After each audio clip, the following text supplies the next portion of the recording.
Mesdames, Messieurs, bienvenue au 17e colloque de la 17e édition de l'Industrie du rêve. Merci à Ashish Singh de bien vouloir être le grand témoin de l'expérience du tournage d'un grand film indien en France, Befikre, que vous pourrez voir au revoir demain soir ici même. Il y a actuellement un grand débat sur l'identité nationale. Et je suis fier d'être dans une activité qui a comme tête d'affiche Omar Sy, Jamel Debbouze ou Gad Elmaleh, et qui a su accueillir en son sein les réfugiés à titre divers, que furent Eric von Stroheim, Marlène Dietrich, Romy Schneider, Aldo Machon, Costa Gavras, Roman Polanski, Youssef Chahine, et plus récemment, Asghar Farhadi, Elia Suleiman ou l'actrice Goldfish Farah Hani. Bienvenue, merci. Tu veux dire Oui. Le discours de notre président. Bon, merci à vous d'être ici. Hein. Les autres personnes vont arriver, mais le froid polaire, j'imagine, fait que les gens sont levés un peu tard et on a fini surtout tard hier soir avec cette soirée autour du fleuve qui est totalement passionnante. Donc un grand merci à notre délégation indienne, hein, encore à monsieur Ashish Singh d'être ici, monsieur Panaline, grand réalisateur, et tous ceux qui vont nous rejoindre tout au long de la journée. Tous les intervenants qui sont présents, donc du CNC, Madame Magali Armand, Sabrina, Suchev, voilà, j'arrive à dire les noms, Damir évidemment, qui va modérer, et Thierry Le Nouvel, qui a coproduit aussi des films avec l'Inde. Donc juste quelques mots pour vous dire que donc, toute cette journée s'articule autour de 3 tables rondes. Donc ce matin, on est vraiment sur la coproduction et panorama de la collaboration franco-indienne, et notamment avec un cas d'étude et un retour d'expérience sur le film Befikre, qui a donc été tourné en région Île-de-France et qui a rapporté 8 millions d'euros à la région, permis d'embaucher 300 techniciens. Et voilà, et 2800, je crois, cachets de figuration. Cet après-midi, ce sera, parce que donc vous allez voir, découvrir tout au long du colloque, il y a de plus en plus de coproduction entre la France et l'Inde, et donc nous allons parler de 4 films qui ont été tournés en Inde, en présence des réalisateurs, des techniciens et des producteurs. Je vous invite ensuite à rester à partir de 18h, puisque nous commençons jusqu'à 2h du matin une Indian Night, où vous allez pouvoir découvrir tout à la fois des très beaux films de Bollywood, jusqu'à Mon Dernier Souffle, qui a été donc produit par monsieur Ashish Singh. À 18h, nous projetterons Déesse indienne en colère, qui est aussi un film magnifique. Et une programmation avec un film Magali qui s'appelle The Violin Player. Je vous enferme dans la salle pour que vous le voyez tellement ce film est beau. Voilà. Et il y aura aussi une programmation dans l'autre salle sur les films français dont on va parler cet après-midi, c'est-à-dire Taj Mahal, Nocturne indien, et on finit à 22h avec un film un peu culte qui date d'une dizaine d'années, qui est un film tamoul qui s'appelle Robot, qui est un mix entre Terminator, Matrix et Transformers.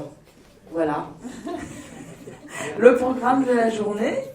Et puis on vous attend donc demain pour la masterclass de Anne Sebel, qui sera là avec toute son équipe décor qu'elle va mettre donc en valeur, et qui va parler avec Ashish aussi du tournage, on va dire vraiment technique. Et nous finirons par la projection de Befikre, voilà, en chantant et en dansant, pour honorer nos amis indiens, avec qui, il faut dire, cette édition a été une édition très heureuse à monter. Voilà. Je vous souhaite une bonne journée. Il y a du café, du thé, des petits gâteaux. Si vous avez envie, si vous avez froid. Je voudrais remercier vraiment Pierre-Yves Bournazel et Aurélie Gros de la région Île-de-France d'être venus, de nous soutenir. Ce qui n'est pas évident en ce moment. Les manifestations sont soumises évidemment aux restrictions budgétaires qui malheureusement touchent tout le monde, mais on sait qu'on peut compter sur votre soutien. Je finirai juste par un mot en disant que l'Industrie du rêve, les éditions de l'écran, soutenues par le CNC, nous allons écrire un ouvrage sur la French Touch et les talents du cinéma français qui s'exportent à l'international. C'est un livre que nous sommes en train de boucler en termes de partenariat, qui donc sera un livre de 250 pages en français et en anglais, et qui va donc faire une 50aine de portraits de toute la génération actuelle, que ce soit des scénaristes, des réalisateurs, des techniciens, des groupes, des institutions qui permettent au cinéma français d'irriguer toujours le cinéma mondial. Donc vous verrez qu'il y a des flyers, vous pouvez déjà précommander le livre. Voilà. Et il y aura une campagne qui va être lancée, on est en train de boucler tout ça, et ce livre sortira en novembre 2017, donc en coédition avec le CNC, pour montrer toute l'énergie, toute la vitalité de nos talents qui sont quand même nombreux en France. Voilà, je voulais terminer par ça. Je vous souhaite une bonne journée. Je passe la parole à Pierre-Yves Bournazel qui va nous dire quelques mots évidemment sur la région. Pierre-Yves, merci d'être avec nous. Pardon.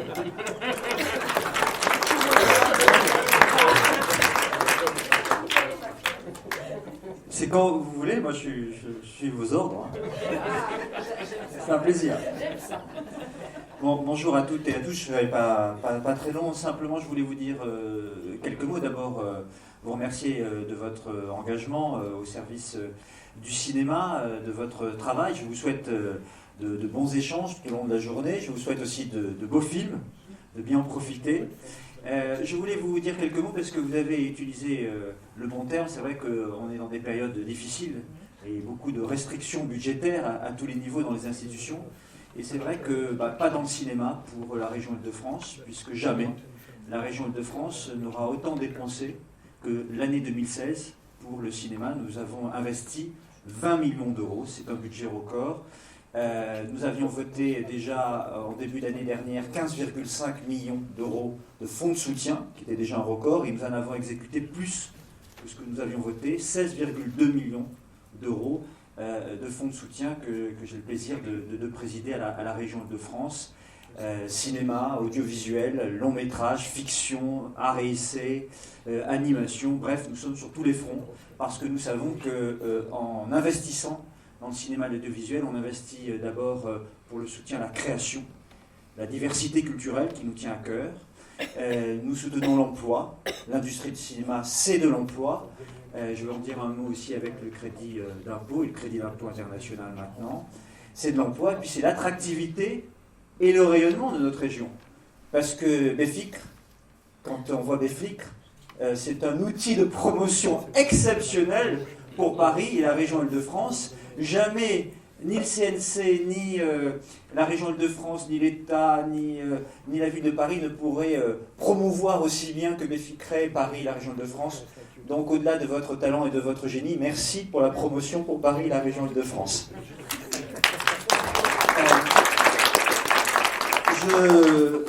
Je suis venu avec Aurélie Gros, qui s'occupe de la culture pour le département d'Essonne et qui est aussi élue au Conseil régional d'Île-de-France. Et nous soutenons, nous, la mise en place du crédit d'impôt international, parce que ce crédit d'impôt international, je peux vous donner des chiffres de 2016. Les investissements étrangers ont été multipliés par 3. Rien que dans la région Île-de-France, c'est 150 millions d'euros d'investissement. Il faut bien répéter ça. 150 millions d'euros d'investissement pour la région Île-de-France. C'est bon pour notre emploi, c'est bon pour notre attractivité. Et on peut réaliser ça aussi parce qu'il y a ce crédit, incitation fiscale évidemment, mais aussi parce que nous avons des industries techniques performantes, innovantes. Nous avons des studios de qualité. Nous avons un savoir-faire, nous avons des professionnels, nous avons des compétences, et nous sommes particulièrement fiers de ces résultats. Et puis dans l'autre sens, on a des bonnes nouvelles aussi, c'est qu'on relocalise des films. On relocalise des films. On a divisé par 2, en tout cas pour ce qui nous concerne la région Île-de-France, on a vu ça pour 2016, on a divisé par 2 le taux de délocalisation. Et ça, ce sont des bonnes nouvelles. Un film comme celui de Dupontel ou de Valérie Lemercier, c'est finalement la France qui est choisie, c'est pas une autre destination, je crois que c'était la Belgique. Donc ça c'est bien et c'est bon pour notre emploi, c'est bon pour notre cinéma, c'est bon pour notre industrie, c'est bon pour évidemment tous les intermittents. Et puis en même temps, on le voit, on attire de plus en plus de tournages internationaux et je crois que l'Inde nous intéresse particulièrement, pas simplement l'Inde, mais l'Inde nous intéresse particulièrement parce que je crois que votre film c'est 80 millions de spectateurs et déjà j'avais été frappé, la bande-annonce a été vu sur Facebook 120 millions de fois. Donc ça laisse rêveur et songeur. Donc je ne serai pas plus long, je pourrais vous dire 1000 choses. On a une réforme du fonds de soutien à la région Île-de-France. Je vous ai dit qu'on dépensait, mais ce qui peut vous intéresser aussi, c'est qu'on a réformé ce fonds de soutien pour l'année 2017. Il n'y aura pas un seul collège maintenant, mais 3 collèges différents pour permettre de soutenir une diversité beaucoup plus large de films. Un premier collège pour les talents émergents. Première ou deuxième réalisation, permettre à ces talents d'être soutenus et valorisés. Deuxième collège, les films à petit ou moyen budget, c'est-à-dire des films qui ont vraiment besoin de notre aide, qui pourraient ne pas se faire sans cette aide, ou qui n'auraient pas tout à fait le même investissement. Nous sommes très attachés à les promouvoir. Et puis un troisième collège qui est destiné à des films qui ont des plus gros budgets, mais qui assure aussi une forme de promotion et de diversité culturelle pour le cinéma et notre audiovisuel. Voilà, je ne serai pas plus long. En tout cas, encore, belle journée, profitez bien. Vive l'Inde, vive la France, vive l'amitié franco-indienne, vive le cinéma et vive la culture, on en a vraiment besoin.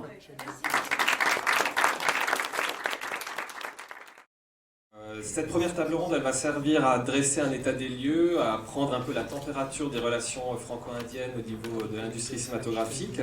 Je vous présente tout d'abord nos intervenants. Nous avons donc Magali Armand qui nous fait un petit coucou, qui est chef du département aide au cinéma du monde au CNC. Alors ce qu'il faut rappeler, c'est que l'aide au cinéma du monde est une aide sélective accordée à une société de production établie en France dans le cadre d'une coproduction avec une entreprise de production établie à l'étranger. Elle est réservée à des projets de long métrage, de fiction, d'animation ou de documentaire de création destinés à normalement une première exploitation en salle de cinéma. Alors, Ashish Singh, vous êtes producteur indien à la tête du département de production de Yash Raj Film, l'un des plus grands studios de cinéma de Bombay. Vous avez participé à plus de 40 longs métrages en l'espace de 10 ans, dont les tournages ont eu lieu dans près de 35 pays différents. Panaline, vous êtes certainement le plus français des réalisateurs indiens. On vous connaît pour vos documentaires et également pour vos films, dont Samsara en 2001, La Vallée des Fleurs en 2006, Déesse indienne en colère en 2015, qui sera projeté donc ce soir. N'hésitez pas à venir le voir. Thierry Lenouvel, qui est à ma gauche et qui est à votre droite. Vous êtes producteur français avec votre société Ciné Sud Promotion, créée en 1993, tournée vers les cinématographies du monde entier. Vous avez notamment coproduit les films du réalisateur indien Anup Singh, Le Secret de Kanwar en 2012 et Le Chant des Scorpions actuellement, dont la sortie est prévue normalement en 2017. C'est bien ça ? Allez, on espère. Sabrina Sujdev, qui est donc toute à votre gauche et qui dirige donc Prodiwood, société créée en 2008 et spécialisée dans la production exécutive de tournages étrangers. Donc elle accueille les tournages sur notre territoire français, donc particulièrement les tournages indiens, des films, des clips, des publicités. Et bien sûr, je co-anime et je co-modère cette table ronde avec Hélène Kessou, que vous pouvez voir là avec le micro. Donc vous avez créé, je vous vois ensuite ça dans la vie. Vous avez créé le festival FAST, donc Festival des films du Sud-Est asiatique. Et qui, donc, Asie du Sud. Asie du Sud, pas pardon. Excusez-moi. Et vous êtes à la tête aussi avec Némésis Rour, qui est dans le public à côté de M. Bournazel, de Contre-Courant, plateforme de diffusion du cinéma de ce bassin géographique, justement, donc l'Inde, le Bangladesh, le Pakistan, tous les pays limitrophes à l'Inde, le Népal aussi, distributeur, avec un premier film du Bangladesh notamment, qui est prévu pour cette année, et agent de vente international aussi, voilà. Donc, l'actrice est dans la salle. Ah oui. Voilà, on est très content de. Voilà, elle nous fait un petit coucou. Donc, voilà. Donc on est très content de vous recevoir pour cette première table ronde. Et ce qu'on va faire pour débuter, c'est regarder quelques chiffres sur le cinéma donc en France et en Inde. Donc ça va être projeté sur votre écran d'ici quelques secondes. Donc ça va être fait. On le fait en cabine de projection. Et on va peut-être, voilà. On va peut-être éteindre la lumière pour justement regarder ces chiffres. Donc, on a un peu fait un bilan, une petite synthèse très rapide des différents chiffres importants entre la France et l'Inde. Alors, bien évidemment, on a pris des repères aussi géographiques et démographiques. Donc, la France, vous avez 67 millions d'habitants. En Inde, vous avez 1,3 milliard d'habitants. Donc, c'est pour vous montrer un peu la différence d'échelle entre nos deux pays.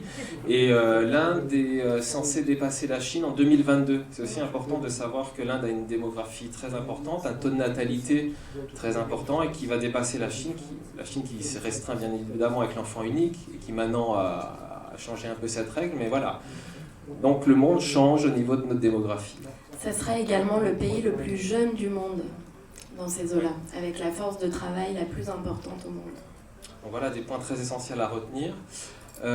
Au niveau des entrées de cinéma, donc la France se situe à 213 millions d'entrées pour cette année 2016, un chiffre du CNC, dont 75 millions d'entrées françaises. Donc pour en tout cas notre part de marché, on est à peu près à 35% pour des films locaux, donc français.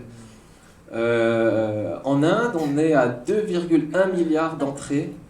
Donc bien évidemment, ça a l'air important quand on a une population d'1,3 milliard. Et donc 93% d'entrées pour les films indiens. Donc il y a réellement un marché intérieur qui est consacré justement aux films locaux. Ça justement, c'est absolument capital à comprendre pour le marché indien. Par exemple, c'est une anecdote que je raconte souvent. Lorsque Superman est sorti sur les écrans indiens, un des premiers Superman... nouvelle génération, là, il y a 6-7 ans. En même temps, il y avait Krish, donc un super-héros indien, qui sortait en même temps. Et bien évidemment, personne n'est allé voir Superman. Tout le monde s'est rué pour aller voir Krish. Et très sincèrement, j'ai fait la même chose. J'étais en Inde à ce moment-là et je suis allée voir Krish avec tout le monde. Ah, le petit, effectivement, un petit temps d'attente, donc c'était super Krish. Vous allez voir. Exactement.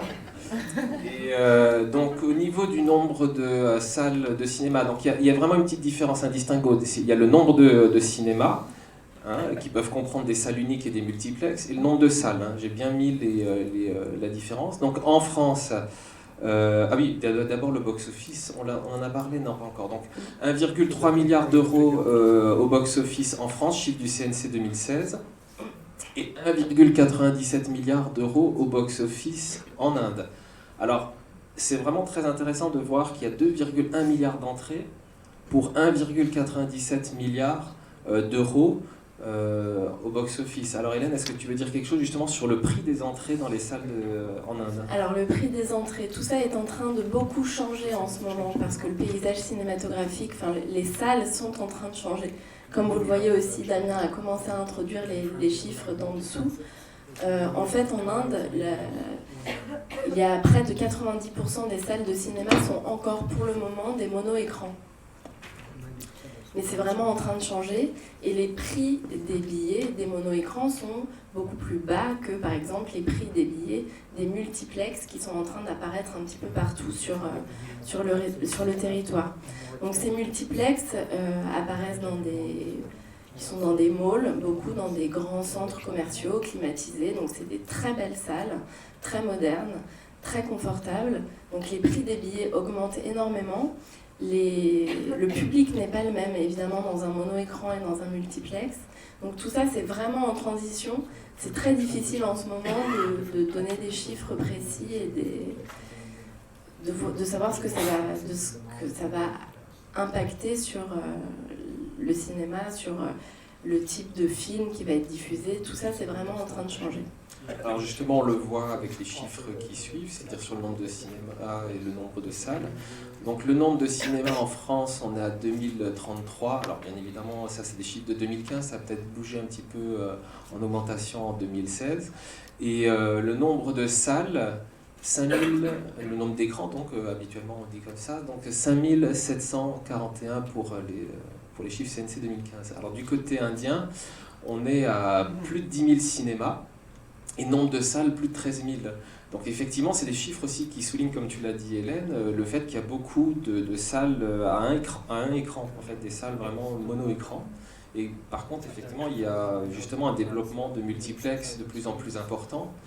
Et c'est intéressant aussi de savoir justement comment sont comment dire, quelle est la cartographie des salles actuelles en Inde? C'est-à-dire, est-ce que les multiplex sont que dans des centres urbains, ou est-ce qu'il y a un tissu de salles qui est étendu en Inde? Non, pour l'instant, c'est dans des grands centres urbains. Il y avait aussi, c'est en train de disparaître, mais il y avait aussi en Inde une grande tradition de cinéma itinérant. Donc des cinémas qui venaient dans des foires, dans les fêtes foraines en fait. Les fêtes foraines mettaient un écran et on passait des films. Donc ça, c'est aussi un petit peu en train de disparaître. Donc ça fait qu'il y a un peu moins de cinéma, un peu moins d'accès au cinéma dans les zones rurales ou très éloignées. Après, on pourra, de toute façon, on va développer la question. Les multiplex sont en train d'introduire aussi des nouveautés. Par exemple, les multiplex, nous, ça nous paraît un peu étrange de se dire que les multiplex vont permettre l'arrivée de films un peu plus arrêt-essai, mais pourtant, c'est bien ce qui se passe en Inde. L'ouverture du nombre de salles, en fait, permet de diversifier un petit peu les films qui apparaissent sur les écrans. Et justement, je voulais parler d'un film qui est sorti il y a quelques semaines, un film qui s'appelle Aram Kaur, on aurait aimé qu'il arrive sur nos écrans en France, mais pour l'instant, ça ne va pas encore se faire. C'est un film qui a mis beaucoup de temps à trouver sa place, à réussir à être distribué en Inde. Et c'est un film qu'on appelle, on va dire, indépendant, cinéma indépendant indien, nouvelle vague, produit par Anurag Kashyap, avec un acteur que vous avez peut-être vu dans The Lunchbox, Nawazuddin Siddiqui. Enfin, voilà, c'est des figures montantes de ce cinéma un peu nouveau en Inde. Et le film a mis beaucoup de temps à réussir à être distribué, et il ne peut être distribué que grâce au multiplex. Et il est présent sur tout le territoire, ça c'est très intéressant, bien qu'il soit en hindi. Donc pour l'instant, il entre dans sa 3e semaine d'exploitation, ce qui est déjà un très beau score pour un film indépendant. Donc après, on passe justement au nombre de films produits dans chaque pays. 300 pour la France, donc sur les chiffres du CNC 2015, dont 142 quand même, liés à une coproduction. Donc ça montre aussi notre ouverture à l'international. Coproduction étrangère, donc ça montre justement notre ouverture à l'international. Et du côté donc, de l'Inde, en nombre de films produits, plus de 1900. Alors les chiffres varient parce qu'il y a ceux qui sont pris selon le fait que ça soit des autofinancements vis-à-vis de la censure, etc. Mais on est toujours autour de 1900, donc c'est aussi le pays qui produit le plus de films, à part l'industrie après nigérienne avec Nollywood. Ce qui est très intéressant après maintenant, ce sont des petites différences ou des éléments qui ne s'imbriquent pas forcément en termes de comparatif, mais qui permettent de comprendre un peu la singularité de chaque cinématographie. C'est déjà les budgets films moyens en France, donc c'est à peu près 4,4 millions d'euros. Vous pouvez voir justement au niveau des statistiques comment se répartit un peu la production et le financement d'un film français. Vous pouvez voir qu'il y a vraiment une grande multiplicité, en tout cas des acteurs qui permettent donc de financer un film. Vous avez une partie pour le CNC, les producteurs français, vous avez des Sofica, donc des établissements bancaires spécialement dédiés justement à l'investissement au niveau cinématographique, vous avez la télévision, vous avez justement la région, dont on parlait avec M. Bournazel juste avant, et vous avez les apports étrangers, donc les sollicitations financières étrangères. Et du côté indien, il y a quelque chose de très important à comprendre, c'est justement la régionalisation du cinéma indien. C'est-à-dire que vous pouvez voir que par la langue, vous avez un nombre de films qui ont été produits sur les 1900. Vous avez 340 films qui ont été produits en hindi. Vous avez 291 films qui ont été produits donc en tamil. Vous avez 275 films en telugu. Et je vous laisse après lire l'ensemble des autres chiffres. Est-ce que tu peux peut-être préciser quelque chose, Hélène, oui, sur ce sujet? On peut ajouter à ça qu'il faut réaliser aussi que chaque langue, finalement, a son cinéma populaire et son cinéma indépendant / arrêt-essai. Chaque bassin cinématographique va pouvoir générer toute une frange extrêmement variée de cinéma très différents les uns des autres. Donc indie, vous en connaissez probablement le plus gros, le plus représentatif, qu'on appelle Bollywood. Donc ça, on va pouvoir l'appeler un peu, pour faire un raccourci, le cinéma populaire, commercial de langue hindi. Son pendant, son grand, pas concurrent, puisque de toute façon, il ne s'adresse pas au même public, mais son équivalent dans le sud de l'Inde, donc en langue tamoule, c'est le Kollywood. Et chaque région, comme ça, va produire à la fois son cinéma commercial, son cinéma indépendant. J'insiste vraiment. Le cinéma indien, on a toujours tendance à considérer, à dire le cinéma indien, alors qu'il faudrait vraiment dire les cinémas indiens. Il y a une diversité extraordinaire, des types de cinéma très très différents en Inde, ne serait-ce que par la régionalisation des langues, mais aussi des cultures cinématographiques. Chaque région a ses codes, a ses sujets favoris, etc. etc. Donc voilà. Et donc encore quelques informations. On a 654 films inédits qui sortent en France. Le chiffre, donc chiffre CNC 2015, bien évidemment il y a encore plus de films si on compte les films patrimoniaux et historiques. On a aussi 2/3 des Français déjà de plus de 6 ans qui sont allés au moins une fois au cinéma dans l'année. Ça montre aussi que les Français ont une appétence à tout âge d'aller au cinéma. Et c'est important de voir que on a une diversité de public qui est luxuriante. Et je ne sais pas si c'est le cas justement en Inde, peut-être que tu peux préciser. Alors en Inde, c'est assez difficile. Je ne serais peut-être pas forcément la meilleure personne pour vous parler de ça. Mais de ce que j'en sais, alors de toute façon, dans les multiplexes, c'est une population qui est extrêmement d'abord urbaine, jeune, un public assez jeune. On va dire jeunesse urbaine,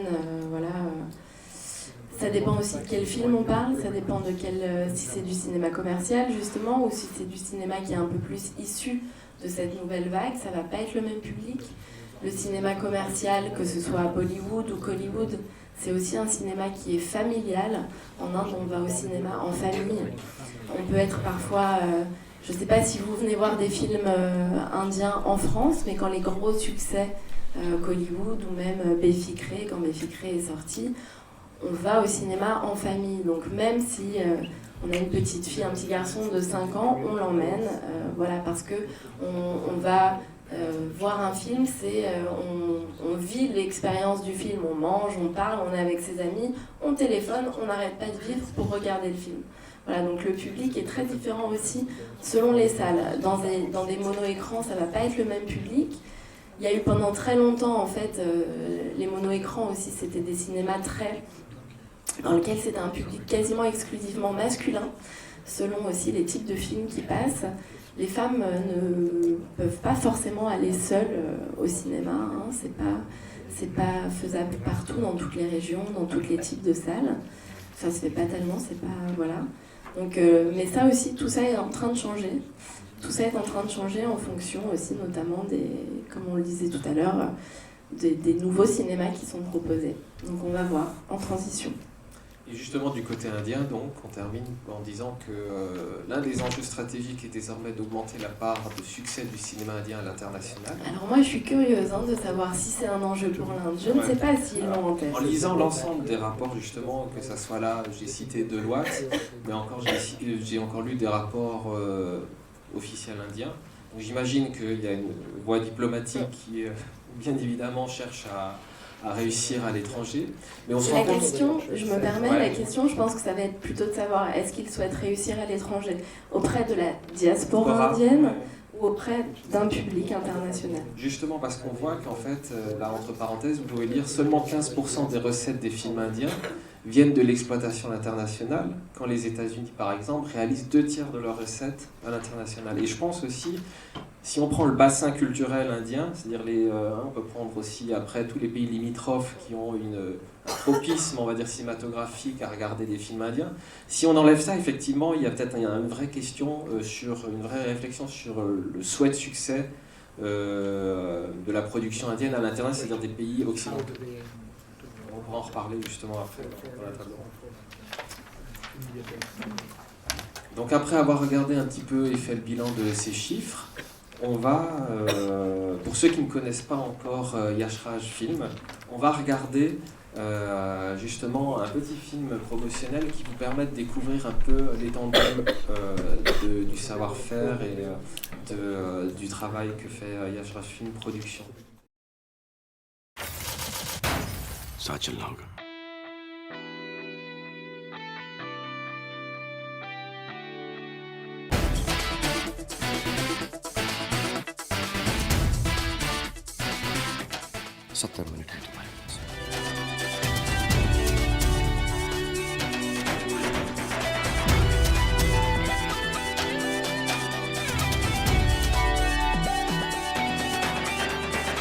Watch all the videos on youtube.com/YRF. Oui, je disais avoir Shah Rukh Khan pour là. outil de promotion, c'est pas mal. Hein, moi, je voudrais bien avoir ça ici, si j'étais producteur. Tous les fans de cinéma indien dans la salle avaient des frissons pendant cette bande-annonce. Merci. Yash Raj Film, merci. Vous nous donnez beaucoup d'émotions à chaque film et vraiment, merci. Donc justement, Ashish, est-ce que vous pouvez nous évoquer un petit peu un bilan de ces dernières années en termes de production de Yash Raj Film et quel est le développement stratégique de votre société?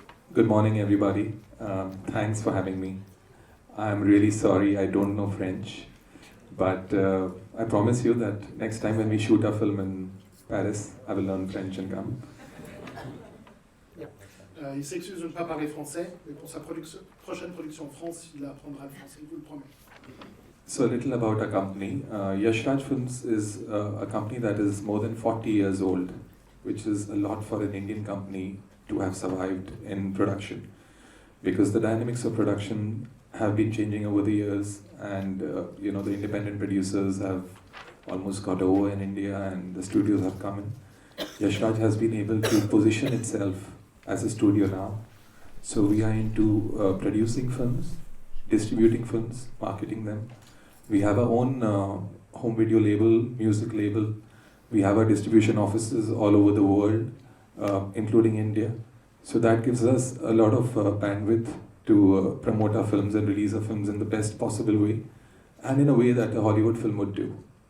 Coming back to production, basically the aim is to obviously deliver quality products, but there are times when we also fail because of the business of films is such that you intend to make a good film, but it turns out to be trash. And so what we do is, we typically aim to make about 5 or 6 films every year. I'll hand it over to him so that I can continue post this.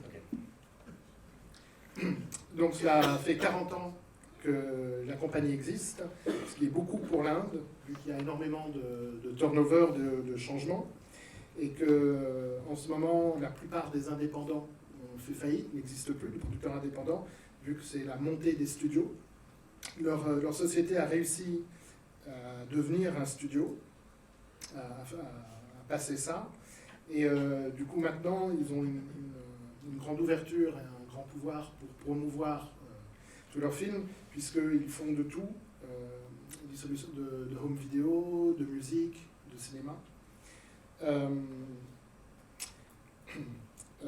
Ils visent à faire 5 ou 6 films par an, et ils visent de faire que de la bonne qualité et des bons films, mais parfois ça rate, et ils font aussi parfois, ils ont leur part parfois de films qui ne sont pas. Thank you. So now coming back to the question about our films of last year and our future plans. So I'll talk about our films that were released last year. Last year we had 3 releases. First was a film called Fan, which starred Shah Rukh Khan in a double role. It was a very niche film in terms of, it wasn't a typical Bollywood film, and the idea was to make a very engaging thriller. Unfortunately, the film failed, and this was our first failure with Shah Rukh Khan, and we were really disappointed with the result of the film. It had some path-breaking VFX, and so there was a lot of gain otherwise, purely in terms of the kind of VFX we were able to deliver with the film. Post this, we had a film called Sultan that released last year that starred Salman Khan, who himself is a very big superstar of India. That at that point became a blockbuster, and it was very well appreciated critically as well as acclaimed at the box office, which is very rare in India, because typically films that are critically acclaimed don't really turn out to be blockbusters, and films that are blockbusters don't aren't typically critically acclaimed. So this was a good mix and a film that we all were very proud of. At that point, it became the third highest grossing Indian film ever in India. And this was followed by Befikre, a special film for Paris and for us. And it did average 2 hit in certain territories. It was again a niche film directed by Mr. Aditya Chopra, who was known to deliver blockbusters and very typical Bollywood films. But he took it upon him to make a film that was a little off what he had done earlier. And he kind of wanted to experiment and connect with the youth, which in a way he did successfully, because it was a film that was for the youth and well appreciated by that audience, but it didn't have a very wide audience, in purely the way the film was structured. And I mean, we are hoping to make many more films in the coming years, which I'll talk about after this. Donc ils ont produit 3 films l'année passée. Fan avec Shah Rukh Khan, qui était un film un peu niche, vu qu'il visait de faire un thriller. Et en fait, ça a été le premier échec d'un film avec Shah Rukh Khan, et donc un échec pour eux, donc ils étaient assez tristes. Qui a été suivi ensuite par Sultan avec Salman Khan, qui là est non seulement un succès, mais le 3e film le plus important en recettes, en tickets vendus de l'histoire de l'Inde, et aussi qui est quelque chose d'assez rare, en ce que c'était à la fois un blockbuster commercial et aussi un film bien apprécié, avec de bonnes critiques. Et ils disent qu'en Inde, c'est assez rare que les deux vont de pair. Et ensuite, ils ont fait Befikre, qui donc est un hit dans certains endroits, qui là aussi est un film niche, et qui peut-être est vu comme un film Hollywood en France, mais en fait, pour l'Inde, c'est même si le réalisateur a fait beaucoup de succès hollywoodien, c'est un film un petit peu différent, et qui marche surtout vis-à-vis de la jeunesse, et qui est structuré, enfin la structure, scénario du film, est fait pour être un film pour jeunes, et donc ça marche pour le public que cela visait. Alors je vais me permettre d'apporter quelques précisions, puisqu'on a la chance que ces 3 films soient sortis en France. Malheureusement, Aguilan, qui est le distributeur de Anna Films, qui devait être là ce matin, ne peut pas, n'a pas pu venir, il s'excuse d'ailleurs, voilà, il est malade. Mais voilà, on lui doit notamment Fan, je n'en suis pas à 100% sûre. Peut-être les amis de Bolly & Co peuvent confirmer, c'était Anna Films aussi, n'est-ce pas? Donc c'est Anna Films qui a donc sorti ces 3 films. Les chiffres, je pense, ont été assez différents selon les 3. Mais je pense que ça reflète à peu près le même succès qu'en Inde. Fan a eu une réception un petit peu mitigée, alors que Sultan a remporté quand même l'assentiment de chacun. Moi-même, je dois dire que j'ai vu Sultan et j'ai été absolument conquise, parce que c'est l'un des plus beaux et des meilleurs Bollywood que j'ai vu depuis quelques années. Et Befikre, évidemment, sur lequel on s'est tous rués, étant donné qu'on allait voir notre chère ville de Paris. Donc Befikre tient une place particulière. Donc c'est vrai que c'est des films qui sont sortis de manière, si vous avez un petit peu... si vous ne connaissez pas la distribution en fait, des films indiens en France, malheureusement, c'est des films qui ne reçoivent pas forcément, on va dire, l'accueil en salle qu'ils mériteraient. Ils ont des horaires qui sont compliqués, souvent en journée. Ils n'ont pas de semaine d'exploitation complète, donc du mercredi au mercredi. D'abord, il faut aussi savoir qu'ils sortent le vendredi et non pas le mercredi, parce qu'ils sortent le même jour que leur sortie en Inde. Donc ça, c'est très important. Thanks. So basically, coming to the future. So the idea is to make many more films every year, and we are targeting 5 or 6 films for this coming year and the year following that. We have 2 very big films that are lined up for production currently. There's a sequel to our earlier blockbuster Ek Tha Tiger. This is called Tiger Zinda Hai, which will star Salman Khan and Katrina Kaif. We'll start shooting in March for that. The film will be a Christmas release this year. And there's another very big film called Thugs of Hindustan, that's starring Mr. Amir Khan, who's another superstar of India, with Mr. Amitabh Bachchan, who's the ex-superstar of India and currently also a very big star in India. So they'll be coming together for the first time in a film, and that's a film that we really looked for in India and internationally. This film will release next year, in 2018. these are the two big films. Apart from this, we are planning a couple of mid-level films with newcomers, with stars who are like so-called B-listers, and so that we have a good portfolio of various kinds of films that come out in various genres that we can cover. Donc pour l'avenir, comme il disait, ils visent 5-6 films par an et vont avoir ça pour cette année 2017 et l'année prochaine. Ils ont deux films à gros budget. La suite de Tiger avec Salman Khan qui commence à tourner en mars avec une sortie prévue pour Noël. Et Hindustan avec Amir Khan et d'autres superstars qui ce film-là sortira pour 2018. Et sinon, ils ont deux films, disons, à budget moyen, avec des célébrités montantes, et pas de superstars comme comédiens, ou comme dit des gens dits en liste B. Going forward now, I mean, I know I was boring you so far, just giving you a lot of stuff that may not be of real interest to you guys.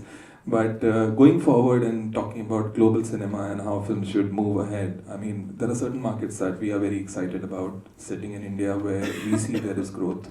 So China is one. Everybody is focusing on China in a way because of the number of screens they have and the kind of business, films have done in the past. There is one Indian film that went on to do about $20 million US, in China itself, which is huge for an Indian film considering the budgets that we make our films in. So going forward, I mean, the focus will be, to look at certain markets. So China is one that one is definitely looking at. Coming to Europe, I mean, you are absolutely right. There is reason why, the business in France should be a lot more. And we are still trying to figure out how to improve it. Because, I mean, yes, UK has a lot of Indians, so, I mean, the answer is there. But places like Germany and all, have been able to deliver bigger numbers. Okay, fine, maybe we understand that there are times when a country appreciates a star and Shah Rukh Khan is very big over there and maybe there's an audience for him. But, I mean, we really need to crack our heads, how to get more numbers in France and vice versa, how to get French films releasing in India, because it is a challenge for both countries to do so. And I think as we move forward, we should discuss what are the ways of doing this. And I think, events like this really help a lot because there's that much more awareness in our country and vice versa about our cinema and the French cinema. So I think it's, a step in the right direction. And hopefully 3 or 4 years later, we'll be talking about much bigger numbers. I hope so. Donc il espère qu'après avoir eu des chiffres et des choses peut-être ennuyeuses qui n'intéressent pas tout le monde, de pouvoir passer à des choses plus intéressantes sur le cinéma de façon globale. Donc il dit qu'effectivement l'Inde vise probablement des marchés précis quand il parle de ce dont il parle de viser pour l'export, notamment évidemment le marché chinois. Beaucoup de gens ont vu juste simplement la prolifération des écrans là-bas. Et il donne l'exemple d'un film indien qui a fait 20 millions de dollars US en Chine, ce qui est énorme vis-à-vis des budgets moyens des films indiens. Et que donc, bien sûr, eux sont en train de regarder ces marchés précis comme la Chine, mais aussi l'Europe.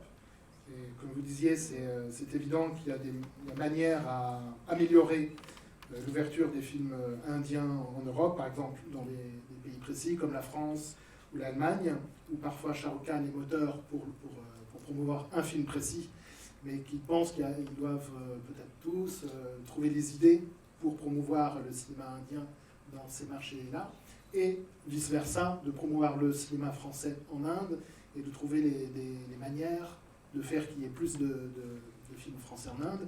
Et il espère que d'ici 3-4 ans, on pourra parler dans un colloque comme celui-ci avec des chiffres beaucoup plus importants. Thanks. Now, purely in terms of production, I won't take long. The Bay Fikre, I'll just discuss Bay Fikre for just a minute, and then there are so many other people who would like to talk. Our experience of Bay Fikre in Paris was outstanding. There's no doubt about it, and we all had a blast, and everybody really enjoyed the process. We were very happy with the outcome. The film actually shaped up. We are also very happy with the film, the box office. It has made profits for the company. So all in all, it was a wonderful experience for everybody. We've made so many new friends. Some of them are sitting here.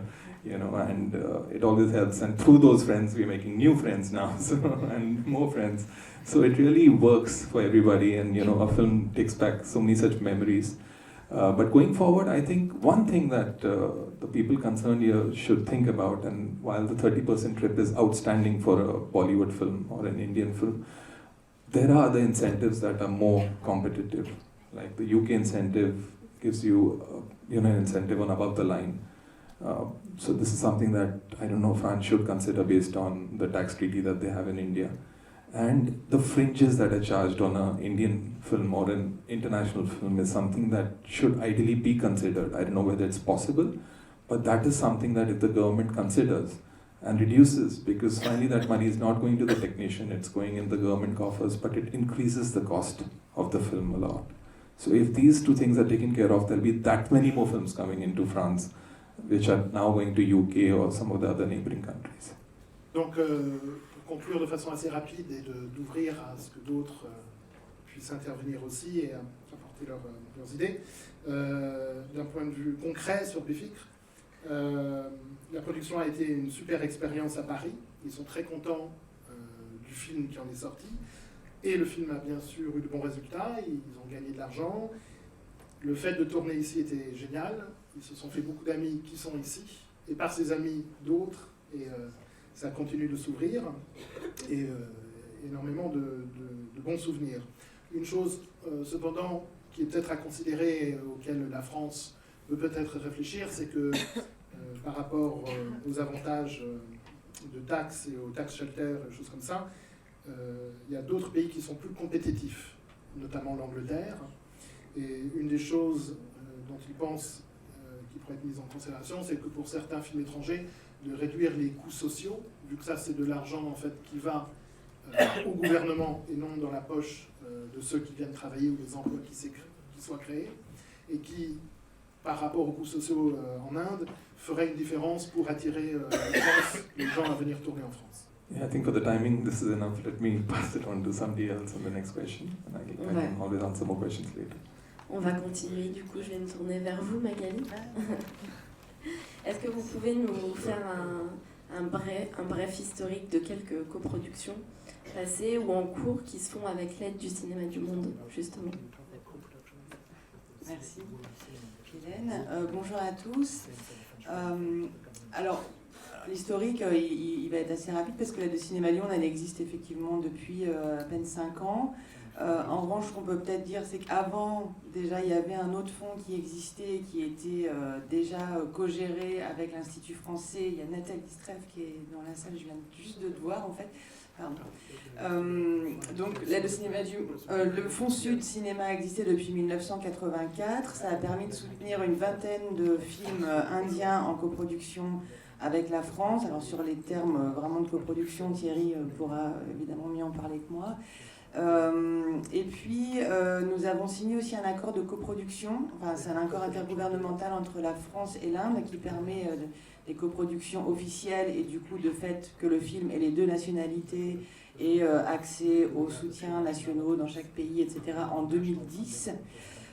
Depuis, on a quelques coproductions, 5 coproductions officielles qui ont été faites entre la France et l'Inde, et notamment Lunchbox, qui est un petit peu le grand succès indien de l'aide au cinéma du monde. Donc l'aide au cinéma du monde, elle, qui a été créée à la suite du Fonds Sud en 2012, toujours co-gérée entre l'Institut français et le CNC. Et voilà, on a eu une vingtaine de candidatures de films indiens, il y en a 8 qui ont été soutenus, donc c'est un beau succès. Alors, et puis ce qui est intéressant, c'est qu'il y a autant Ritesh Batra sur The Lunchbox et son deuxième film, Le Photographe, qui vient d'être récemment aidé. Et puis on a aussi des films beaucoup plus pointus comme d'art et essai comme ceux de produit Thierry. On a aussi un film d'animation, des premiers, des deuxièmes longs métrages qui font partie eux du collège dont s'occupe l'Institut français, qui est le premier collège. Tous les premiers et deuxièmes longs comme à l'Île-de-France font partie d'une sous-commission particulière. Et puis ensuite le deuxième collège avec des réalisateurs plus confirmés. Enfin voilà, on a des films, c'est intéressant parce que du coup c'est ce que veut défendre aussi le cinéma du monde, c'est-à-dire être surtout Après, du coup, quand on voit les chiffres, effectivement, on se sent tout petit. Moi, je vois Lunchbox, ça fait 900 000 entrées en Inde. Waouh, super. Et puis, en fait, après, on se dit, ah oui, en fait, il y a 2 milliards d'entrées. Alors, finalement, c'est un tout petit succès. Mais en tout cas, en France, Lunchbox a fait près de 500 000 entrées. Donc, c'est pour un premier long métrage. Enfin, c'est un deuxième long, mais c'était... C'est le deuxième succès après Mustang des films cinéma du monde sortis en France à ce jour. Donc nous, on s'en félicite, on félicite les professionnels qui travaillent sur ces films. Voilà.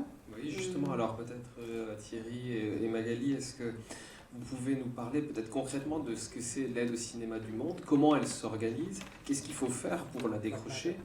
Et respectivement, qu'est-ce qu'il faut faire en termes de... Voilà, mais comment il faut la respecter aussi. C'est-à-dire s'il y a des engagements à tenir. Je passe aussi le micro à Thierry. Vous pouvez vous échanger peut-être aussi la parole sur ce sujet. Je crois que ce qu'il faudrait dire, c'est que Cinéma du Monde est une aide quand même aussi pour soutenir des auteurs et un cinéma plus autoriste que commercial. Et donc c'est à ce titre que moi je vous sollicite souvent. Parce que je viens de la cinéphilie et la marque de fabrique de Ciné Sud, c'est de produire des cinémas d'auteurs un petit peu partout dans le monde et récemment donc en Inde, puisque j'ai participé à ce jour à 3 films indiens. Un que j'ai aidé récemment sans le soutien de Cinéma du Monde, hein. Ça a été un petit coup de pouce à aider un cinéaste de Goa à terminer un film, un cinéaste qui s'appelle Miran Shanaik, un premier cinéaste, et le film s'appelle Juzé. Et donc les 2 films auxquels j'ai participé avec le soutien d'abord du Fonds Sud et ensuite de Cinéma du Monde, c'était 2 coproductions minoritaires du même cinéaste qui s'appelle Anup Singh. Le premier c'était Kissa, appelé en France par son distributeur Le Secret de Kanvar, c'est avec Irfan Khan. Et le second, qui est en train de se terminer actuellement, on l'aura terminé pour Cannes, donc là après on verra s'il est sélectionné ou non. Ça s'appelle Le Chant des Scorpions. Donc celui-là, il a bénéficié du soutien de l'aide au cinéma du monde, à nouveau avec Irfan Khan, mais aussi avec Golshifteh Farahani, la comédienne iranienne qui, vous le savez, est aussi française aujourd'hui. Donc voilà, qu'est-ce que je peux dire, c'est effectivement par rapport au film de monsieur, c'est des tout petits films, 2,5 millions d'euros pour le premier, 3 millions pour le second. Juzé, n'en parlons pas, je crois que c'est un film à l'arrache fait avec 300 ou 400 000 euros. Donc voilà, les résultats français de Kissa n'étaient pas extraordinaires. Et en Inde, je crois que c'était pas terrible. Notre partenaire indien, c'était NFDC, mais je crois que le film n'a pas eu le succès que je crois il méritait. Mais bon, voilà. Irfan Khan a eu un succès avec Lunchbox aussi, et c'était bien pour lui, quoi. Et Pan, sur Samsara et la vallée des fleurs, tu reviendras peut-être après pour reparler de cette expérience-là.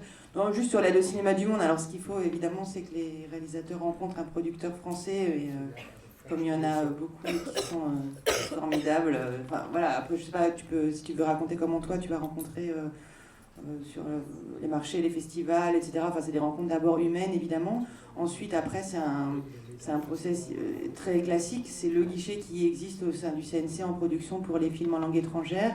Et le producteur français dépose un projet en ligne avec des pièces tout à fait classiques, scénario, alors ça doit être en français, hein, mais donc la traduction est évidemment importante. Scénario, synopsis, note d'intention, CV, plan de financement, devis, etc., des contrats, ou des deal mémos aussi, parce qu'à ce stade, évidemment, c'est une instruction assez légère.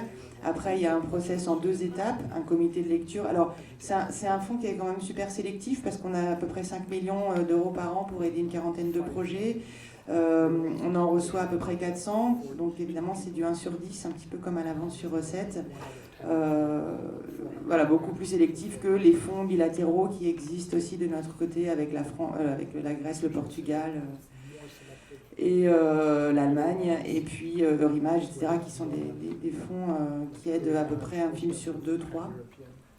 En tout cas, voilà. Après, donc il y a un système de présélection, un comité de lecture, une commission plénière, ensuite un chiffrage, et puis une convention classique qui est passée avec le producteur français. Assez peu d'exigences en France par rapport aux Allemands, par exemple, puisque les Allemands ont des fonds de coproduction internationale qui sont au sein des régions, donc eux, ils ont des exigences territoriales qu'on connaît aussi. Bien sûr. Mais nous, on demande 50% de la subvention dépensée en France. Donc, en gros, c'est souvent des dépenses de post-production, de labo ou de son. Voilà. Et après, oui, si le film est un devis supérieur à 2,5 millions, il doit être fait dans le cadre d'une coproduction officielle, du coup, passer par l'agrément et respecter l'accord. Donc, l'accord de coproduction entre la France et l'Inde, c'est 80-20%, mais ça peut être un 90-10. Et puis, les toujours fameux 25 points de l'agrément, qui est actuellement en réforme, mais on va rester a priori sur une grille de 100 points aussi. Donc voilà, enfin, bon, là, je ne sais pas si c'était un peu trop... C'est un peu technique. Non, je voulais juste dire que, oui, c'est vrai que sur ces films-là, c'est la rencontre humaine avec un réalisateur est capitale. Nous, on choisit évidemment un projet, mais aussi l'homme qui est derrière, aussi les films qu'il a fait avant. Si c'est un premier long, on regarde ses courts-métrages. Donc voilà, c'est une rencontre. Et jusqu'à ce jour, on est rentré en coproduction. Et il est vrai que ce fonds Cinéma du Monde est un outil de travail, pour nous, qui est l'outil de travail principal. Parce que sinon, il nous est difficile de rentrer dans l'accord de coproduction bilatérale dont on a besoin pour avoir cet agrément dont venait de parler Magali, qui quelque part nous aide à ce que le film trouve sa place sur le marché. Parce qu'un distributeur aujourd'hui, si le film n'est pas agrémenté, ce sera très difficile pour lui d'avoir le soutien, lui aussi, des aides qui lui permettent de sortir le film à peu près correctement. Il y a des exceptions. J'ai produit un film colombien qui a eu la Caméra d'Or à Cannes, qui n'avait pas du tout de soutien, qui n'était pas agréé, et le film est sorti parce que Caméra d'Or. Mais bon, ça c'est des exceptions. Donc on s'appuie quand même en général sur les systèmes de soutien qui existent. Et c'est vrai que l'aide au Cinéma du Monde est le premier soutien. Après, on va chercher le reste. On va chercher un distributeur, on va chercher... Dans le cas de Kissa, on avait un partenaire allemand qui a décidé, la ZDF Arte, à rentrer dedans. Lui, il avait des fonds régionaux, comme vient de le préciser Magali. Après, on est allé chercher Urimage. C'était une expérience assez intéressante parce que c'était la première coproduction officielle de l'Europe, au sens large. Il y avait 3 coproducteurs européens avec l'Inde. Parce que l'Allemagne venait de signer un accord bilatéral avec l'Inde, nous en France on l'avait, et les Pays-Bas qui étaient le 3e producteur européen aussi. Donc il faut savoir que c'est un peu technique des fois quand on fait des coproductions, c'est un peu compliqué, mais on y arrive. Et j'espère que ça fait des beaux films. Juste sur ce que tu disais par rapport aux distributeurs, il y a quand même une exception au Cinéma du Monde, où avec le fonds de soutien distribution, qu'on peut même avoir sans agrément. Ça, c'est quand même toujours un petit plus. Et tu as bien fait de mentionner les films précédents, parce que j'ai oublié de le dire, évidemment, dans le dossier. Enfin, c'est pas une aide qui est centrée sur le scénario, parce qu'on reçoit des films du monde entier, et les membres de la commission donc, ont affaire à des cinématographies qui est complètement différentes d'un projet à l'autre, sur tout le monde. Et donc, évidemment, ils ne se concentrent pas sur le scénario, mais aussi sur les intentions de l'auteur, son point de vue, etc. Et évidemment, l'œuvre précédente joue un rôle important. Donc les courts-métrages, si c'est un premier long-métrage, ou les films précédents ensuite. Voilà. Moi, je voudrais juste ajouter une petite chose. Vous avez parlé de pièces classiques, scénario, justement, et pour pouvoir postuler à la demande. Sauf que ça, c'est une vision, on va dire, très française de comment monter un film, comment... Le scénario en Inde n'a pas la place qu'il a en France. Et du coup, ça change aussi les pratiques indiennes, ça change les pratiques de comment faire du cinéma, parce que pour pouvoir avoir ces fonds, les Indiens se sont mis à développer et écrire des scénarios qui correspondent aux standards français finalement, ou européens, qui vont pouvoir passer dans ces commissions. Et je pense que ça, c'est très très important à souligner, parce que ça va changer les films, ça change le type de production, ça change le cinéma et ça crée aussi cette, on va dire, catégorie de cinéma indien destiné à l'international, destiné aux coproductions. Alors, j'espère que le fait d'écrire un scénario, ça va pas changer les films, parce que là, après, voilà, c'est le réalisateur quand même qui fait son film. Nous, on repasse pas derrière pour dire le scénario n'est pas conforme au film, comme on a déjà entendu récemment. Mais oui, c'est pour ça que j'ai ajouté que l'univers cinématographique de l'auteur est évidemment important et considéré vraiment par les membres de la commission. Ça, je vois tous les films, ils en discutent en commission, etc. Et c'est très important parce qu'ils ont des scénarios qui font le grand écart parfois, qui n'ont pas forcément les mêmes formes que nous. Après, il y a quand même 60 premiers, deuxième long métrage qui arrivent à chaque fois du monde entier. En fait, il faut quand même se mettre à leur place. Il n'y a pas d'audition. Les réalisateurs, comme ils sont répartis dans le monde entier, ils ne viennent pas présenter leur film. Donc il faut quand même qu'ils puissent représenter le film, le projet, en fait, ce que ça va devenir. Et c'est pas une aide qualité à un film précédent qui aurait été donné, c'est pour un projet à venir. Donc il faut quand même qu'ils aient une base. Enfin, je comprends, je sais bien ce qu'on nous reproche avec le scénario tout le temps, mais c'est vraiment une pièce, c'est pas... voilà, on a vu, Nathalie, des fois en commission, il y a des scénarios plus faibles, mais il y a un court-métrage avant qui est vraiment hyper fort, etc. Ils vont y aller, alors qu'inversement, un scénario qui serait assez bien ficelé, mais un film précédent différent, mais voilà, c'est vraiment quelque chose qu'ils prennent en compte, et ça, faut le souligner quand même. Ouais, merci. Moi, je voudrais ajouter quand même sur le scénario, comment vous voulez partager avec quelqu'un l'idée du film que vous allez faire si vous lui en parlez pas. C'est quand même le scénario, c'est pas, je sacralise pas le scénario, mais c'est le meilleur outil de travail qu'on a pour échanger non seulement avec son équipe proche, mais aussi avec les gens qui vont vous aider à financer un film. C'est la pratique aux États-Unis, c'est la pratique partout dans le monde. Ça n'a pas forcément été la tradition indienne, je voulais juste le souligner, et ça a forcément un y impact. compris dans le cinéma d'auteur. Le cinéma d'auteur, ça n'est pas tout le cinéma indien, comme on le disait tout à l'heure. Il y a quand même Satyajit Ray un petit peu, non? Oui, mais Satyajit Ray, bon, je ne vais pas revenir sur Satyajit Ray, moi. Je sais pas. Dans le public. Mais non, mais bon, si vous voulez, c'est le scénario, je sacralise pas du tout le scénario. Évidemment, le film est l'objet principal, mais le scénario est l'outil de travail que tout le monde connaît pour essayer d'échanger, de partager avec une équipe qui va faire le film. C'est vrai qu'on se rend compte aussi quand on va en Asie qu'il y a une codification de l'écriture qui n'est pas la même qu'en France. En fait, nous, on a une idée, une tradition d'écriture aussi du scénario et de l'écriture justement cinématographique qui n'est pas du tout la même. Moi, je le vois en Chine, par exemple, où lorsqu'ils veulent venir justement sur les fonds sud, sur les cinémas du monde, je suis encore à l'ancienne, je suis old school, ils n'ont pas justement les clés, les moyens, la philosophie de l'écriture, comment plaire, comment séduire, comment être, parce qu'ils se mettent à la disposition justement de dire faut que comment je dois écrire pour que ça soit bien vu. Il y a aussi ça, c'est comme quand vous écrivez un CV, comment la personne que vous avez face à vous va bien voir mon projet. Et donc justement, sur cette point-là, ça serait très intéressant aussi de savoir, je ne sais pas si le micro marche encore, vous m'entendez, voilà. Comment justement Panaline, ça s'est passé sur vos premiers films, Samsara, La Vallée des Fleurs, et aussi des déesses indiennes en colère en termes de coproduction. Ça en fait déjà pour moi, la première difficulté, c'était moi, je ne suis pas du tout, comment dire, le réalisateur, auteur. J'adore l'histoire et une fois je tombe amoureuse de l'histoire, je demande le style cinématographique par rapport au film. Samsara et Déesse indienne en colère, parfois je me dis, mais on ne voit pas que c'est le même réalisateur qui a fait le film.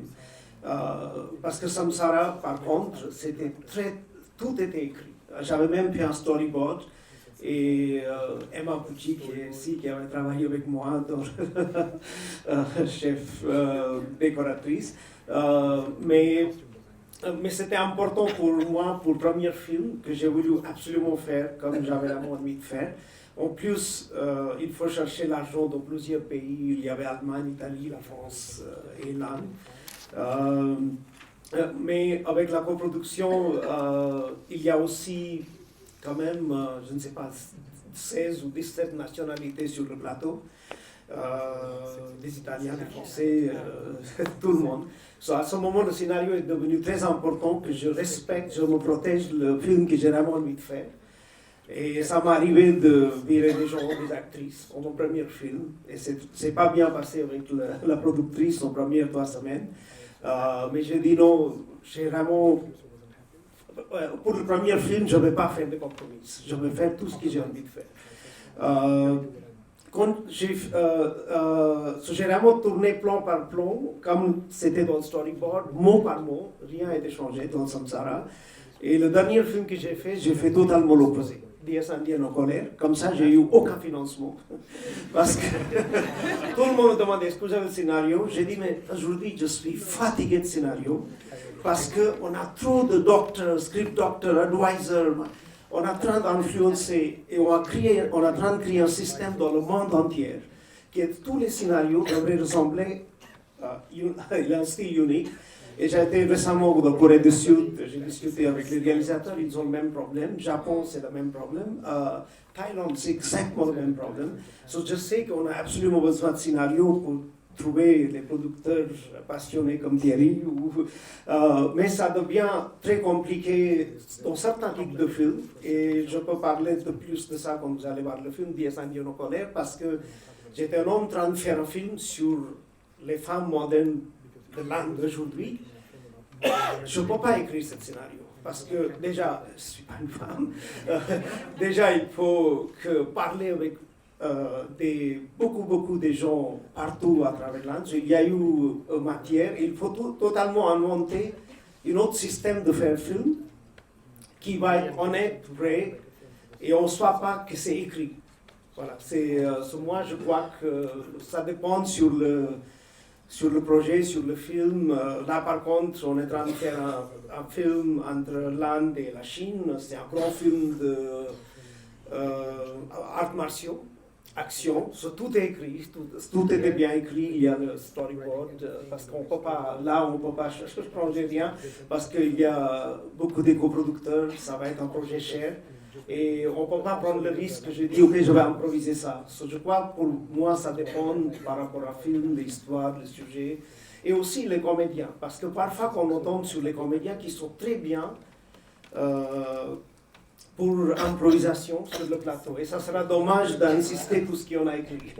Et on soit souvent dans le film de Cassavetes où on a vu dans d'autres, même Antonioni, il avait un scénario très écrit, mais il a improvisé parce qu'il y avait quelque chose qui était magnifique se produire sur le plateau. Et justement, est-ce que c'est facile ou non de trouver un producteur indien ? Pour toi, Pan? Non. Partenaire, Thierry. Pour moi, c'est absolument impossible. Jusqu'à aujourd'hui, je n'ai jamais trouvé un producteur. Parce que je viens de Bombay, j'avais passé 7 ans à Bombay, Mumbai.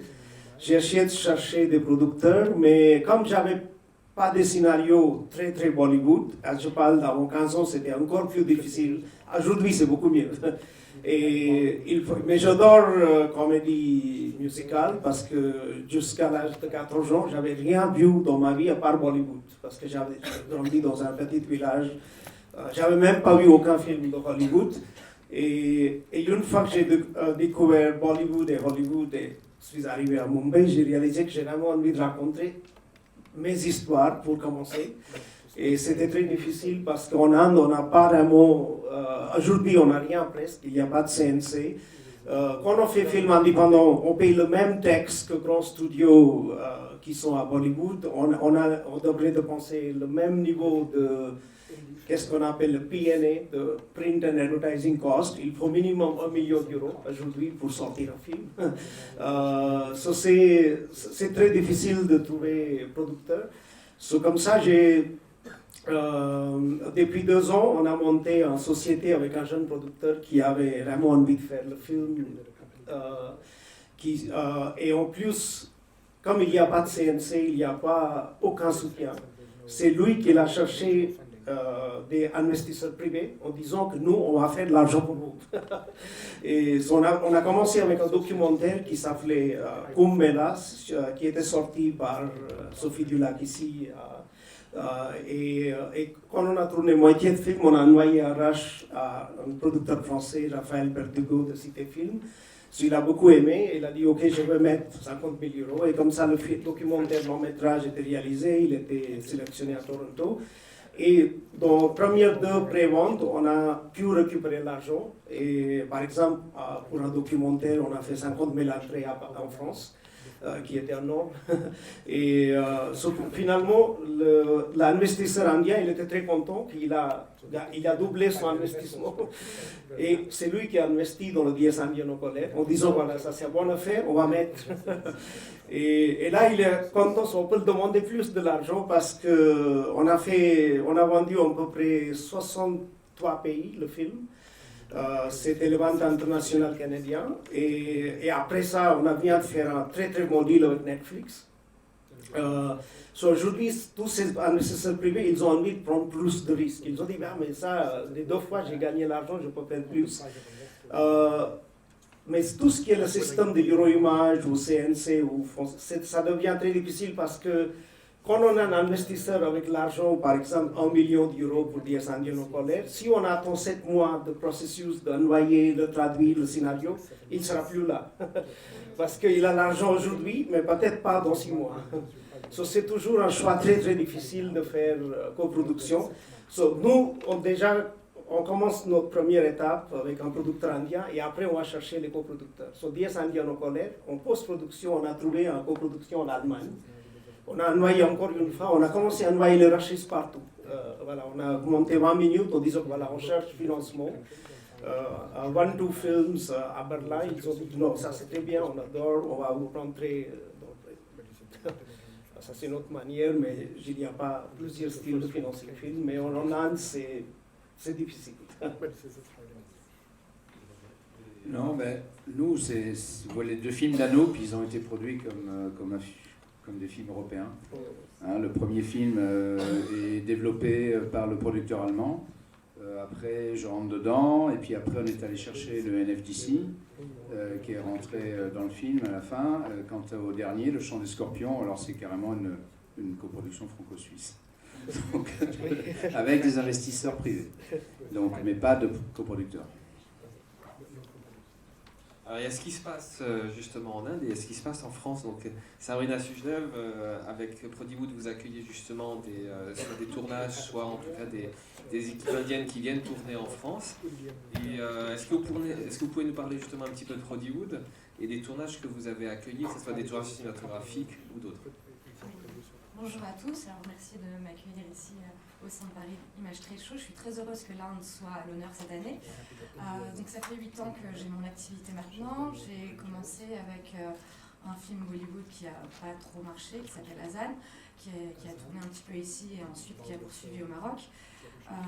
Et ensuite j'ai eu 2 gros films tamils qui ont tourné presque 1 mois en France, donc c'était des très longs projets, puisqu'ils ont fait donc près d'1 mois chacun en France, et que j'ai pu emmener dans différentes régions, parce que c'est vrai que les films indiens avaient l'habitude de venir seulement à Paris, un petit peu sur la Côte d'Azur, parce que ce qui est connu c'est Cannes et Paris seulement. Quand on parle du Mont Blanc, les gens pensent que c'est en Suisse.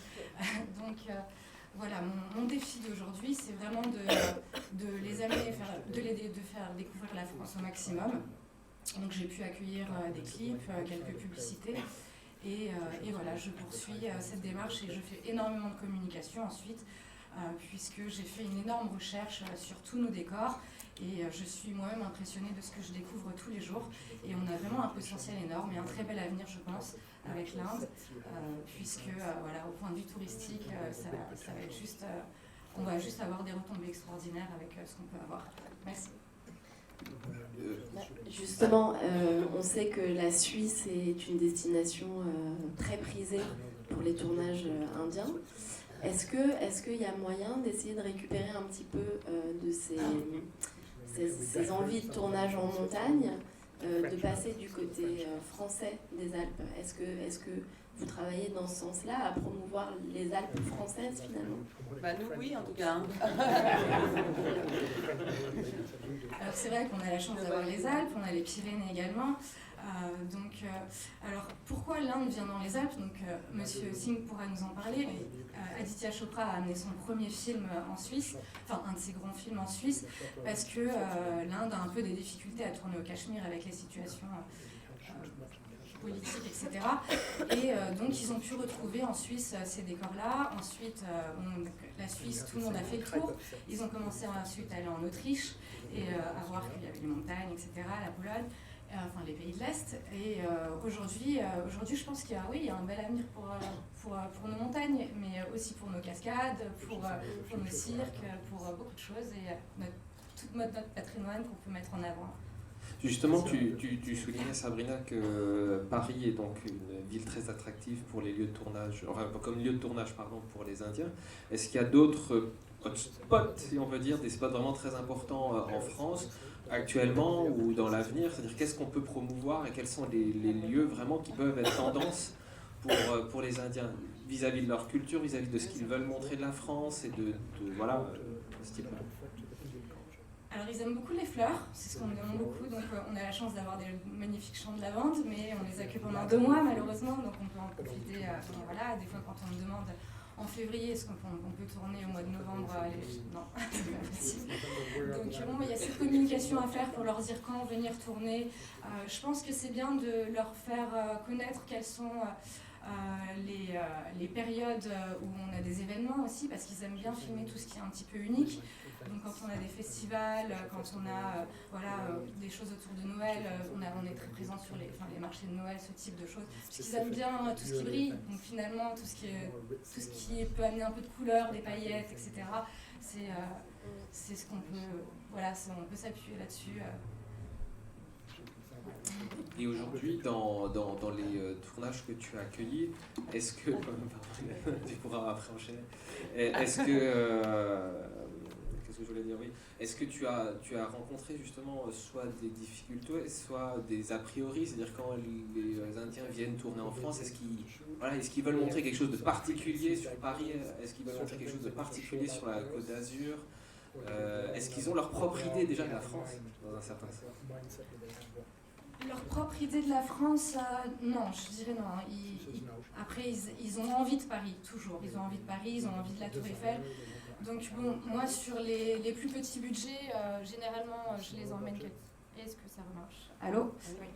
Donc, je les emmène à Paris quelques jours, on montre les monuments, et puis j'ai emmené quand même 3 tournages à Lyon, parce qu'il y a beaucoup d'avenues qui ressemblent à Paris, haussmannienne, etc.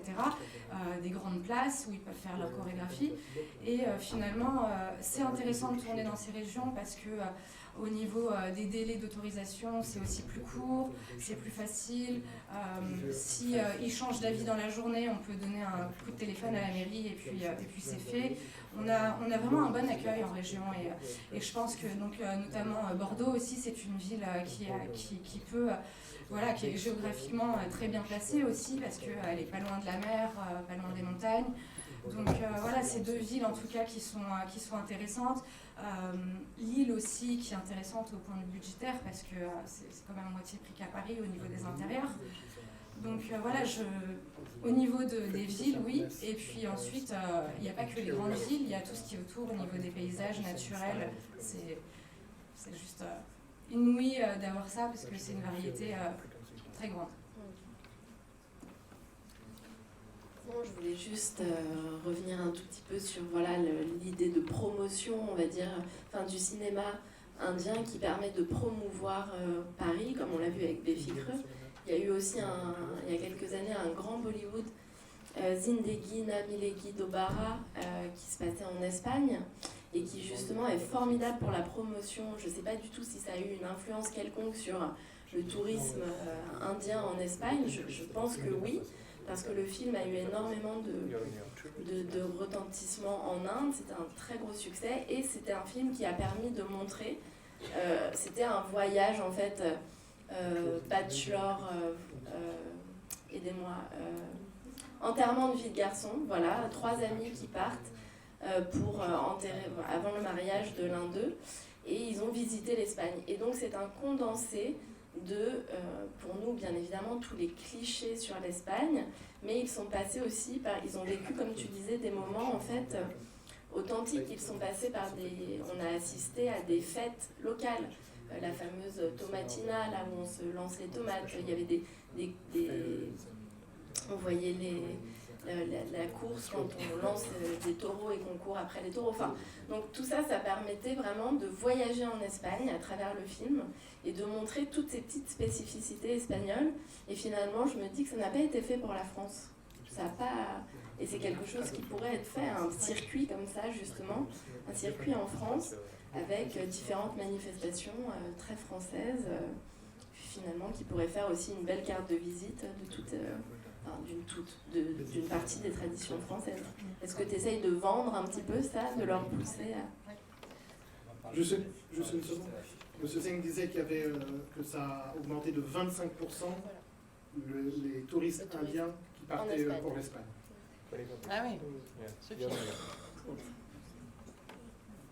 Oui, alors moi j'ai commencé à lancer tout récemment un système de newsletter pour montrer à mes clients tout le potentiel qu'on a, donc sous des thèmes différents, et donc voilà, par exemple les champs de fleurs, par exemple en montrant que, bon, sans faire concurrence à l'Italie, mais leur montrant qu'on a par exemple 10 villes sur l'eau en France qui sont comme Venise, en leur montrant qu'on peut tourner la Toscanie dans le Gers, donc plein de choses comme ça, ou pour leur donner des idées, parce que sinon c'est pas eux qui vont venir les chercher, les idées, ils googlent, ils voient des choses, ils ont que comme support en fait ce qu'on leur montre, donc il faut aller les chercher, il faut aller les attirer, et puis dans ce cadre-là, oui, je pense que la communication est très importante. Et justement, est-ce qu'on a autour de nous, autour de la France, des pays qui nous font une forte concurrence sur ce sujet? Parce qu'on soulignait justement le tournage en Espagne. Est-ce que l'Italie, la Suisse, on parlait la République tchèque, on a Jacques Kneval qui va intervenir après. La Pologne est forte aussi. La Pologne, qui attire beaucoup donc de tournage indien. Pour quelles raisons justement? Quelles sont les typographies? Non mais monnaie peut-être, mais est-ce qu'il y a un décorum particulier? Qu'est-ce qu'ils recherchent en fait? C'est moins alors, cher. C'est moins cher. En Inde, ils ont envie d'une ville qui est propre et qui est facile d'accès et où les autorisations de tournage sont rapides. Et je pense que ces endroits-là le permettent. La Pologne aime beaucoup l'Inde, ils distribuent aussi des films là-bas. Ils distribuent des films indiens en Pologne. Et le public polonais, sans que ce soit des Indiens, vont eux-mêmes voir les films. Donc je pense oui qu'ils savent bien communiquer, ils mettent aussi des personnes sur place en Inde pour aller voir ces différentes productions, donc ça fait une réelle différence. Et puis du coup, on va pas prononcer le mot crédit d'impôt. Non, mais évidemment, après du coup ils ont des crédits d'impôt et puis des techniciens, des équipes très qualifiées aussi dans les deux pays. Enfin, on les voit beaucoup à Eurimage aussi dans les coproductions de plus en plus, mais c'est moins cher.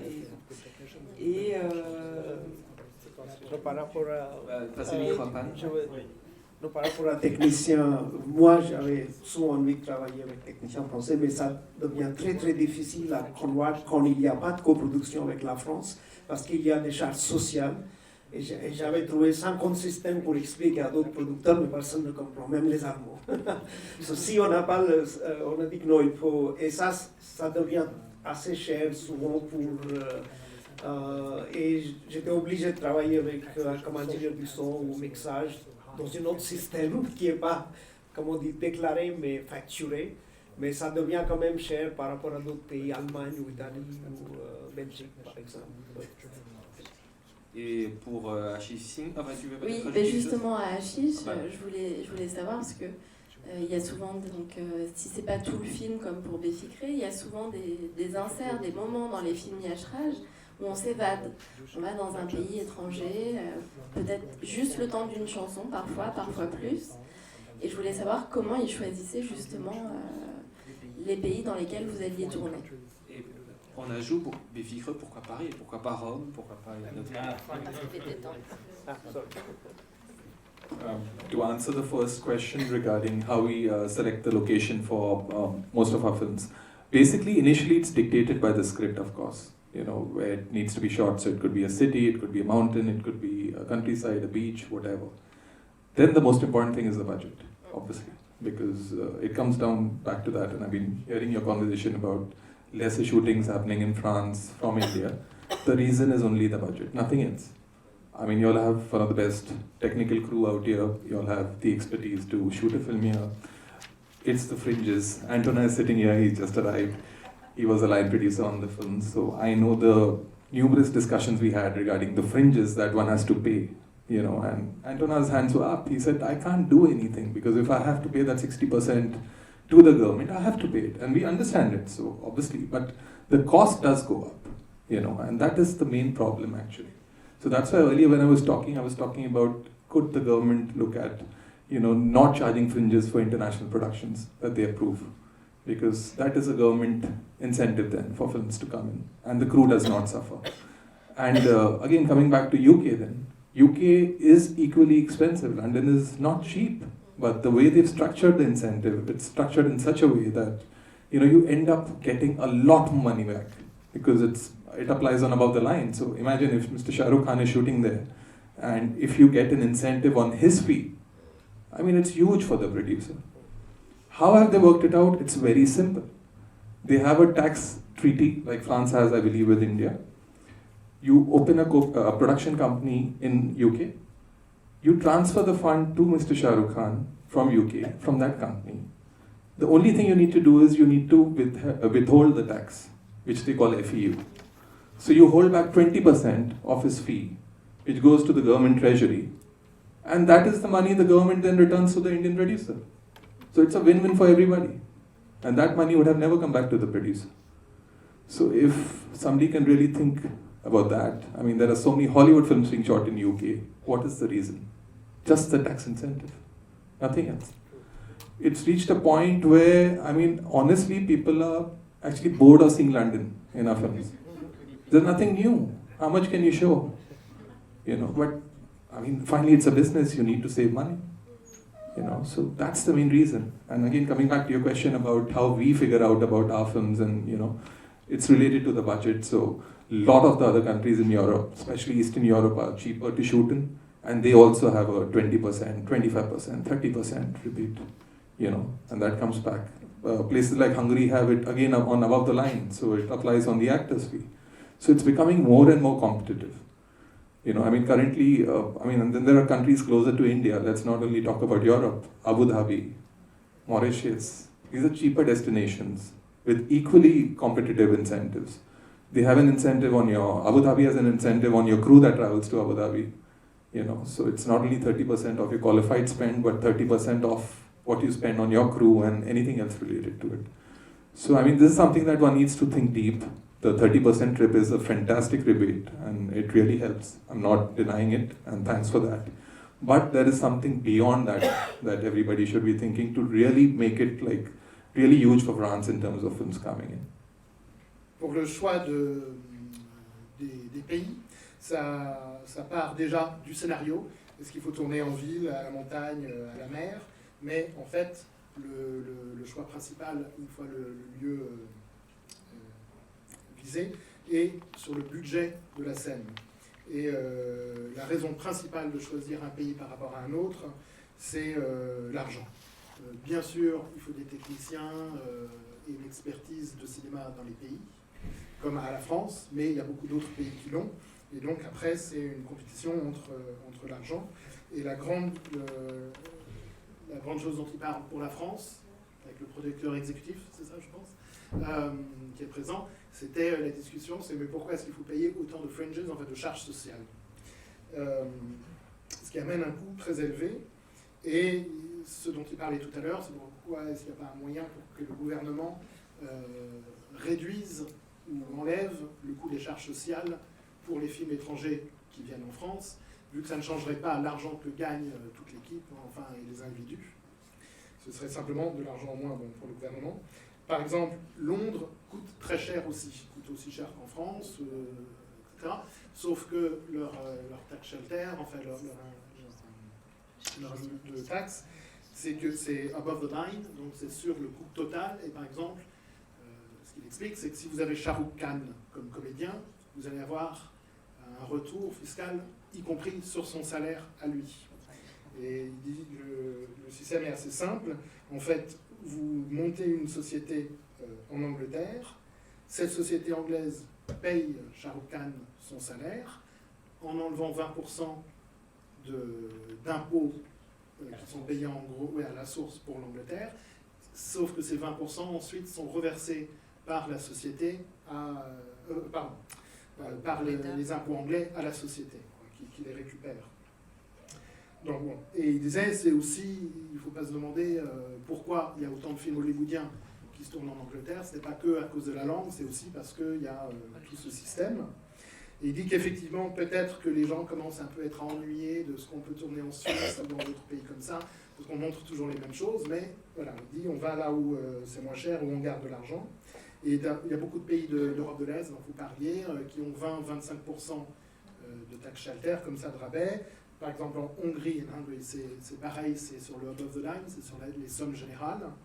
Il dit, mais aussi, il n'y a pas que l'Europe. Il y a maintenant d'autres pays qui offrent beaucoup d'attractions comme ça, enfin, pour attirer les gens par le rabais des impôts. Par exemple, Maurice ou Abu Dhabi, où il dit, par exemple, à Abu Dhabi, on vous prend en gros 30% de tout ce que vous allez investir sur l'équipe entière. Voilà. Donc, il disait, c'est peut-être quelque chose à revoir en France pour rendre ça encore plus compétitif. Yeah, and we were discussing Switzerland and a lot of Indian films going to Switzerland. Actually, honestly, very few films now go to Switzerland anymore. And the reason is simple. The Swiss franc has gone up a lot in the last many years, and there is no incentive. So as a company, we've shot more than 14 films in Switzerland. The late Mr. Yash Chopra actually started this entire thing of shooting films in Switzerland and did so much for Swiss tourism, and we also thank them a lot for everything that they've done for us. But honestly, the costs have become so prohibitive in Switzerland now that we've actually stopped shooting our films in Switzerland.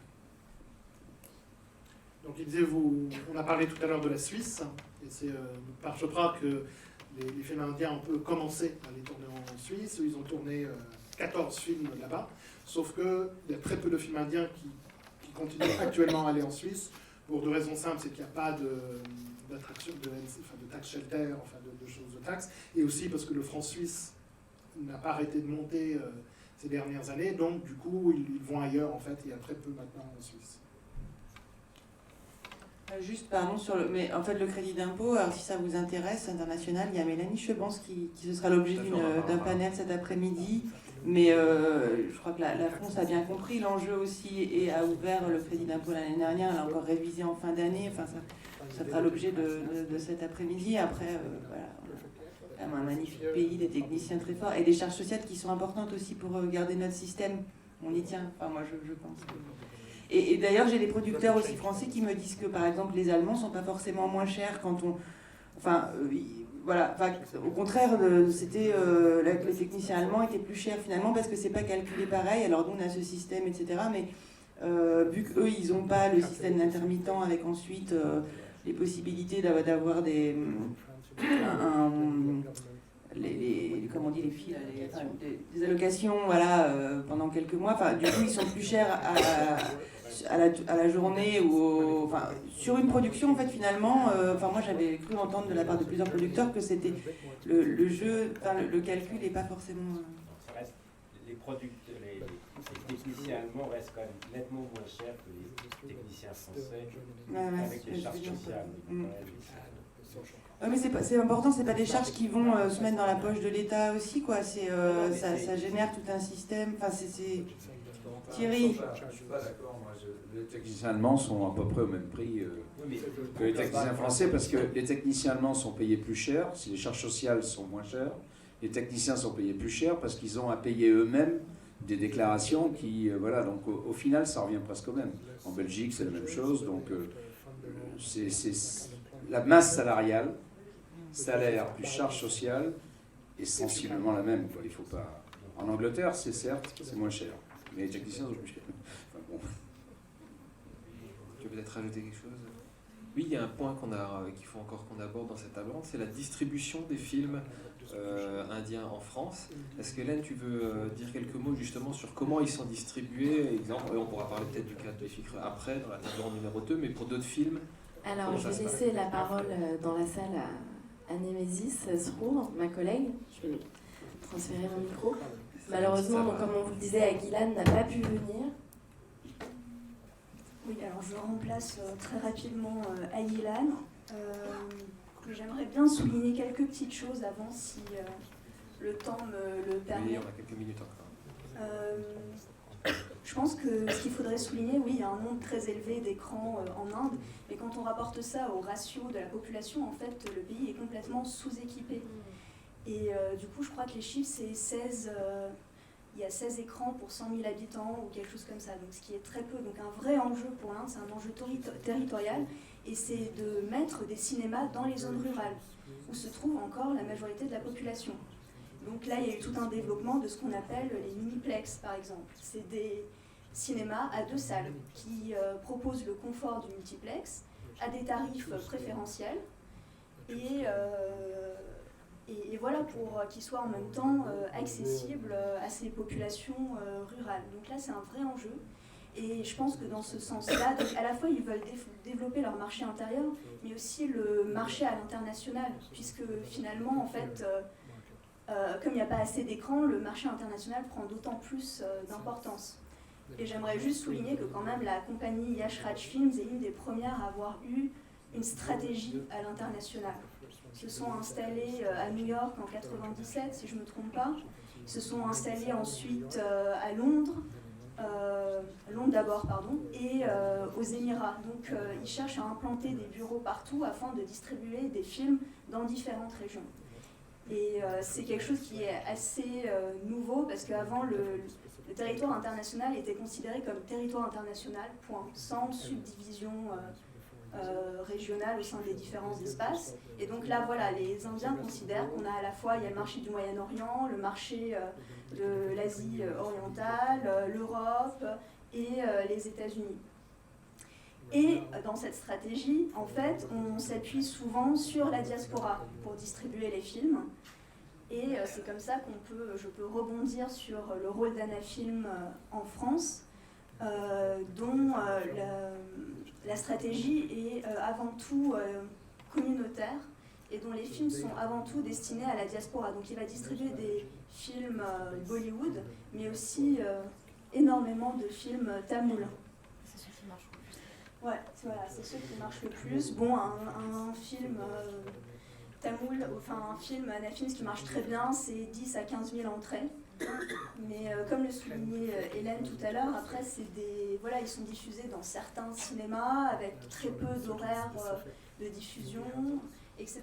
Donc ouais, je pense que l'enjeu en fait aujourd'hui, c'est de réussir à intéresser et à attirer le public français. En dehors de la diaspora, à normaliser les sorties finalement. À part Anafilms, il y a 2 autres compagnies, Nighted et la troisième qui a un nom trop tamoul pour moi, je ne peux pas le prononcer, je m'en excuse, qui ont la même stratégie communautaire finalement. Donc ça sera toujours destiné à la diaspora, des films choisis pour la diaspora, et comme on le disait, qui sortent, l'important c'est de sortir le même jour qu'en Inde pour éviter pour éviter que ça soit plutôt regardé sur internet ou des choses comme ça. Et sinon, les autres films indiens qui sortent en France ne sont que des coproductions, justement, comme les films de Pan. Mais est-ce que vous considérez vos films comme des films indiens ? Je ne sais pas. Aujourd'hui, c'est difficile. On peut dire en Inde, j'utilise souvent la métaphore de banyan tree. C'est un arbre de banyan, je ne sais pas en français. Mais voilà, il a une racine en Inde et après il va pousser plusieurs racines dans plusieurs pays. Et notre film, c'est comme ça. Comme on est obligé de, par exemple, le dernier film, on n'a pas eu une coproduction avec la France. Mais ça, c'est souvent, ça devient très très compliqué. Le film que je suis en train de préparer en post-production en Nouvelle-Zélande, c'était l'Inde, Nouvelle-Zélande et la France. Et comme il y avait un rôle pour une actrice française dans le film, c'est tourné en anglais, en Inde, un petit peu en Nouvelle-Zélande.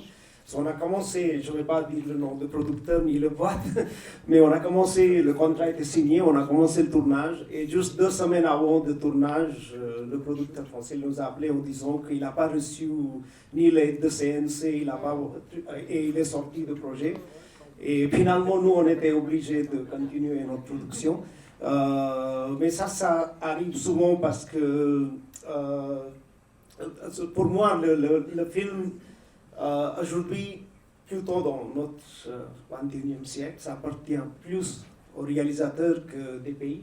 Ça va changer encore avec le smartphone, Internet. Moi, j'ai envie de tourner un film depuis longtemps à Paris. À cause de ça, je continue de, comment dire en français, pour parler plus. Mais si je tombe, si j'adore une histoire, je vais tourner dans n'importe quel pays. J'ai tourné déjà en tibétain, ladakhi, hindi, japonais, avec Vallée des Fleurs. Et le dernier film que j'ai fait, c'est en anglais.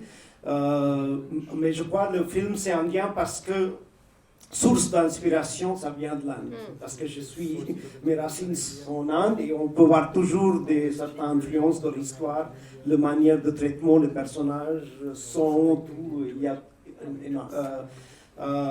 Mais je ne sais pas si on peut dire juste parce que le film il est financé que ça devient indien. À ce moment, même le Lunchbox ou Monsoon Wedding ou tous ces films qui ont eu succès ne sont pas du tout indiens. Voilà. Pour moi, The Lunchbox n'est pas un film indien, c'est un autre débat. Et justement, voilà, quand on dit The Lunchbox, ça a été un succès de distribution absolument incroyable. Vous avez rappelé les chiffres. Et en Inde, c'est devenu comme un modèle. Tout le monde rêve de refaire The Lunchbox. Les jeunes réalisateurs ne parlent que de ça. Le nouveau Lunchbox. Qui va faire le nouveau Lunchbox? Comment faire pour faire comme Lunchbox? Sauf que voilà, Lunchbox, c'est ce genre d'alchimie qui arrive une fois tous les... Non, en Inde aussi, il y a, dans notre industrie cinématographique, il y a plusieurs manières de tout le temps justifier quand il y a un succès. Parce que je sais, quand j'avais fait Samsara, personne ne savait que c'était un film indien. Ils croyaient que c'était réalisé par un étranger. Et même quand ils ont vu le film, ils croyaient que c'était tourné dans un autre pays, comme tous les protagonistes sont asiatiques, les gens de Ladakh. Et en plus, quand le film elle a gagné plein de prix, à Nuit et à Sundance, Toronto, ils ont dit que ce cinéma est RSC en Inde. Et après, Miramax, ils ont acheté Harvey Weinstein. Le film, il a fait plus que 23 millions de dollars dans le monde entier. Ils ont dit, ça c'est un film commercial. C'est parce que le réalisateur, il est en train d'exporter l'exotisme de l'Inde. Il y a beaucoup de problèmes quand le film il a un succès ou il n'a pas de succès. Mais justement, pour revenir à la question de la distribution, l'année dernière, on a assisté à une période tout à fait intéressante en France. De avril à juillet, il y a eu un film indien sorti donc hors de ces réseaux de distribution de diaspora dont on parlait tout à l'heure. Donc la saison a ouvert avec un film qui s'appelle d'ailleurs La Saison des Femmes, qui avait été distribué par un grand distributeur, Pyramide, qui a été un succès phénoménal, moins que The Lunchbox, mais environ 160 000 entrées. Et qui a permis de lancer le film, en fait, le succès français, les distributions qui marchent en France, Lunchbox, La Saison des Femmes, permettent parfois des sorties en Inde. C'est grâce à ça. Je ne sais pas du tout si ça avait été le cas pour Kissa. Est-ce que la distribution française de Kissa a été un tremplin pour la distribution en Inde? Malheureusement, non. On ne peut pas dire. Non, en France, le film, il a fait quoi, 10 000 entrées. On avait un tout petit distributeur, c'est le seul qui a voulu sortir le film. Non, ça n'a rien à voir. Chaque coproducteur a... c'est un petit peu la responsabilité de chaque coproducteur. Et pour les films d'auteur, c'est important. La responsabilité de chaque coproducteur, c'est de s'engager quand même à essayer de sortir le film dans son pays. Donc, pour les Pays-Bas, le producteur hollandais, alors lui, c'était impeccable parce que le film a fait l'ouverture du Festival de Rotterdam et en plus, il a gagné le prix du public. Donc, le problème, c'est que le distributeur, son potentiel d'entrée était couvert par le Festival de Rotterdam. En Allemagne, je crois que ça a été un échec, alors que c'était le producteur principal du film. Quant en Inde, on a du mal à avoir les résultats exacts, mais je sais que c'était pas un gros succès. Et donc chaque producteur, en fait, a pris la responsabilité de le sortir. C'est pas un pays qui a permis à l'autre de sortir. Non. Par exemple, ce que je voulais dire pour la saison des femmes, c'est que c'est un film qui comportait énormément, quelques scènes en tout cas, controversées, qui a un discours un peu qui peut être difficile à passer en fait pour la censure en Inde. Et le succès français a été, pour sûr, en fait, un moyen un peu de faire, pas pression, mais d'assurer au film une sortie, même si ils ont dû flouter des passages, adapter un petit peu le film quand même pour la sortie. Après la saison des femmes, on a eu la 4e voie, Chautikut. Après, à quelques semaines d'intervalle. La 4e voie, c'était un film qui pourtant était passé au Festival de Cannes en sélection à un certain regard. Pareil, qui n'a pas rencontré son public, qui n'a pas réussi à trouver son public en salle. Ensuite, ou un peu avant, il y avait eu Courte, donc Courte qui avait été le film que l'Inde avait envoyé aux Oscars. Malheureusement, on va dire aussi, ce film n'a pas rencontré son public. On tourne autour de 2500 entrées, c'est ça. Donc on était tous extrêmement déçus parce que c'est des films qui sont qui auraient pu lancer un peu ce jeune réalisateur indien. Et ensuite, la saison indienne de l'année dernière s'est terminée avec Les déesses en colère, qui sont sortis pour moi, je trouve, d'une manière totalement incompréhensible le 27 juillet. Voilà. C'est le seul film, nous étions intervenus par exemple sur les 3 autres films pour faire des avant-premières, des Q&A, des introductions dans les cinémas. Et on souhaitait le faire pour Les déesses indiennes en colère et malheureusement ça ne s'est pas fait. Oui, c'était pareil pour nous, on était avec 7 actrices partout, Allemagne, Portugal, Espagne, jusqu'à Belgique. Mais malheureusement, il n'y avait pas... je crois, je ne sais pas, la décision de distribution ou il n'y a pas eu de promotion. Nous, on a continué avec d'autres distributeurs qui ont été très très motivés, passionnés pour sortir ce film. En Espagne, au Portugal, en Nouvelle-Zélande, au Canada. Mais c'était quand même parce qu'on a passé 36 jours dans l'Europe et Scandinavie avec les actrices qui chantaient, qui dansaient. Il y a eu à peu près vingtaine d'avant-premières à Berlin, Bruxelles, Francfort, Stockholm, Madrid, Barcelone, partout. Et on a trouvé un sponsor, comment on peut dire, avec MTV et Vogue. Mais c'est la première fois, je crois, que j'ai vécu ça en France, parce que même quand j'ai sorti mon documentaire qui était sorti par Sophie Dulac Distribution, et il y a eu une très bonne promotion, il était aussi sorti fin juillet. Mais on a quand même fait presque 47 000 entrées fin juillet, et c'est un documentaire long métrage. Il y avait presque seulement 30 écrans, mais il y a eu une vraie promotion. Il y a eu, je me souviens, j'avais fait beaucoup des interviews, il y a eu beaucoup de projections presse. Mais peut-être, je crois que les distributeurs, ils ont été peut-être découragés à cause de Saison des femmes. Ils ont dit que oui, les critiques français ou les spectateurs français, ils n'ont plus envie de voir encore une autre film sur les femmes françaises, on n'a rien fait. Peut-être, je ne sais pas. Je ne connais pas juste aujourd'hui la raison parce que je n'étais pas là. Et pour conclure la table, en fait, est-ce qu'il y a justement d'autres aujourd'hui systèmes d'exploitation que la salle obscure? Est-ce qu'aujourd'hui Netflix, parce que vous en parlez juste avant, ou peut-être en Inde justement avec les smartphones ou des applications, est-ce qu'il y a quelque chose de balbutiant qui arrive et qui va justement permettre, soit pour des films d'auteur, oui, déjà, à chiffre, voilà, soit pour des films avec des budgets plus importants, en tout cas d'accroître leur succès? Yeah, but what still happens is that finally the kind of money you can get out of Netflix or Amazon is still based on what your film potentially can do in the theaters.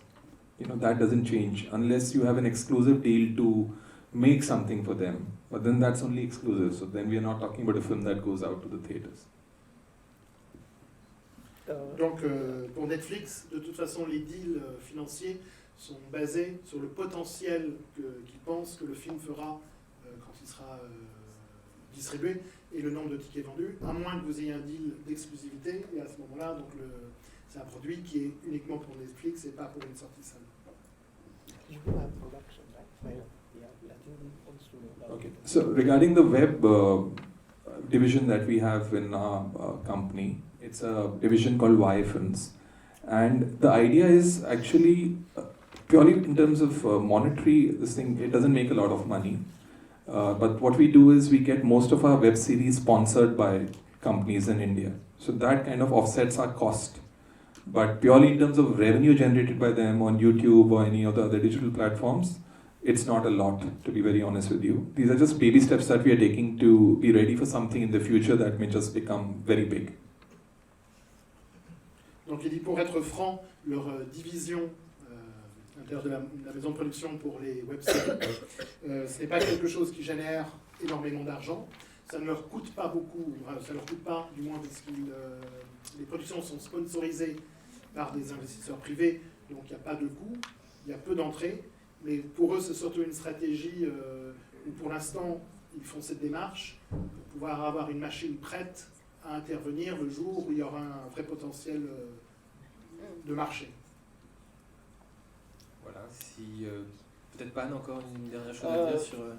I do think it's going to come big time because in India, the young people are the way of consuming story has totally changed.